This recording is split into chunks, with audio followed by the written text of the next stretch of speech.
I just read the comments by Alhaji Lai Mohammed, Nigeria's Minister of Information, in which he said that DJ Switch was fronting for some unknown persons. Now, we expect such lows from Lai Mohammed. He's a notorious liar, but this is definitely a new low. Alhaji Lai Mohammed is 68 years old. DJ Switch is young enough to be his daughter. I shouldn't be doing this to her. The girl is a heroine. What she's done, she's staked her life. I mean, Alhaji Lai Mohammed, this is very disappointing of you. He said that by leaving the country, it showed that she had something to hide, and it's very suspicious. Now, let's examine that statement on the fact of it, on its merit. What happened to the ENDSARS frontliners who chose to remain behind? Let's begin with Modupe Odele. Her passport was seized. Her accounts were frozen, and not just her accounts, the accounts of numerous other frontliners of the ENDSARS movement were frozen. We see them on Twitter saying that they can't feed, they can't meet their basic needs. Not just that, their business accounts, was registered by the Corporate Affairs Commission. So that is what happened to people who stayed behind. What about Eromosele Adene? He was lured to a police station, arrested, charged on trumped-up charges. His family were prevented from seeing him. Now, in these kind of circumstances, a prudent person will vote with their feet, and that's what DJ Switch did, and she should be commended. I don't wear red in my videos. I've never done this. I'm wearing red today to symbolize the blood spilled by a bloodthirsty dictator, General Muhammad Buhari, at LEKKI massacre. It happened 3 weeks ago. I promised Nigerians I would provide incontrovertible evidence that it happened. We provided that to several media, including CNN, and now you can see that it happened. Alhaji Lai Mohammed said it's a massacre without bodies. That's stupid.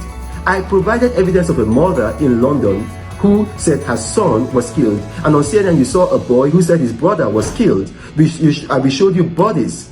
And then today, the coroner of Lagos State, the chief coroner, has said that their morgue is filled with bodies and urged Nigerians to come and claim these bodies. That is proof that the LEKKI massacre happened.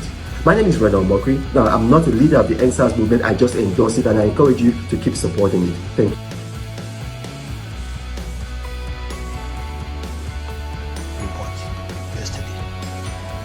I must tell you that it reinforces the disinformation that is going around, and it is blatantly irresponsible and a poor piece of journalistic work by a reputable international news organization.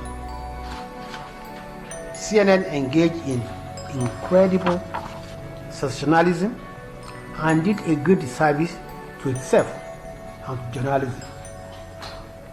The first instance, CNN, which touted its report as an exclusive investigative report, sadly relied on the same videos that have been circulating on social media without verification. This is very serious, and CNN should be sanctioned for that.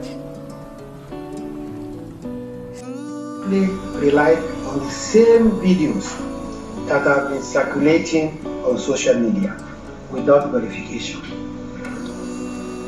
This is very serious, and CNN should be sanctioned for that. They came and started shooting at us.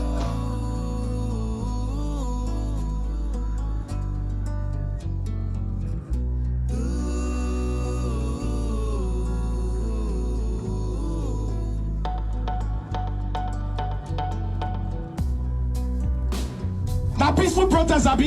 Yeah. Okay, make everybody the same. Now, where's the flag? Solidarity forever.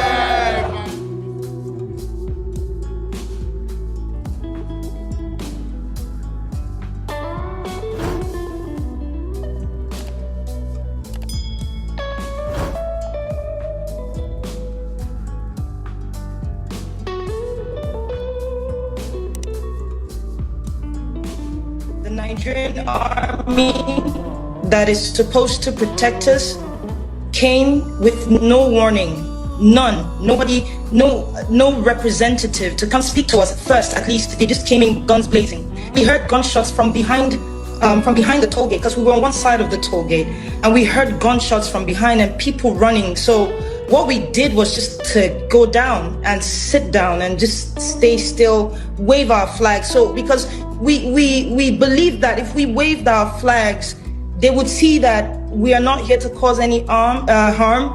We're not here to cause any troubles. We're just here protesting, as is our right to do so. So there was no warning, nothing. They came shooting. People were just dropping. I can't even explain that to you. It was such a chaotic scene that most times I find it difficult to close my eyes without seeing those scenes. And after they left, the Nigerian police came, SARS to be precise, because looking at the uniform, the ones we could see, and especially one man that was putting on white, I don't know who he is or something, but he had a pistol, kind of like a small gun, and he was just shooting at us directly, and we were just running for our lives. That's the short story of it, really. Just after the Lekki Gate incident, I spoke with the Lagos State Governor. Have a listen to what he told me. Becky, I genuinely believe there will be change for two reasons. One, you know, what had happened, especially in Lagos, is extremely unimaginable. That's number one.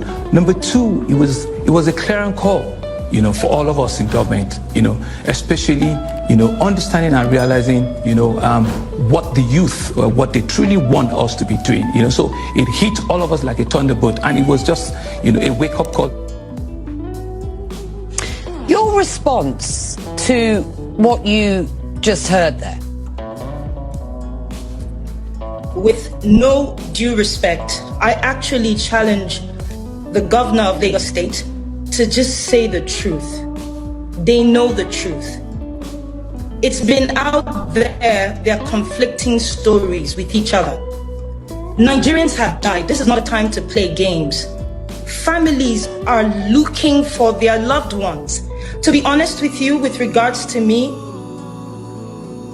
I don't know how to feel, because in one hand, I'm grateful I'm alive today. In the other hand, I don't know if I should say I'm lucky. It's almost like I'm saying the others were not lucky. It is time that we own up to the things that we're supposed to own up to. The governor has a responsibility to the citizens of Lagos State, and he should say the truth. Nigeria's president on Tuesday vowed to prevent a repeat of what have been these wider anti-police brutality protests through dialogue and through listening, he says, to all stakeholders. I just wonder, how do his comments make you feel?